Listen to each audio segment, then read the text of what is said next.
দুই দফা দাবি আদায়ে জাতীয় পরিচয়পত্র অনুবিভাগের identification system for enhancing access to services ২ প্রকল্পের কর্মকর্তা-কর্মচারীরা সারা দেশে এনআইডি সেবা বন্ধ রাখার ঘোষণা দিয়েছে।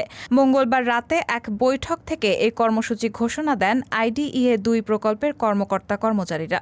তারা জানান, এনআইডি স্বরাষ্ট্র মন্ত্রণালয়ের পরিবর্তে ইসিতে রাখা এবং আইডিইএ ২ প্রকল্পের নবম গ্রেড থেকে ২০ গ্রেড পর্যন্ত আউটসোর্সিংয়ের সব পর্যায়ের কর্মকর্তা-কর্মচারীদের চাকরি স্থায়ীকরণের লক্ষ্যে ২ দফা দাবিতে কর্মবিরতি ও অবস্থান কর্মসূচি পালন করবেন।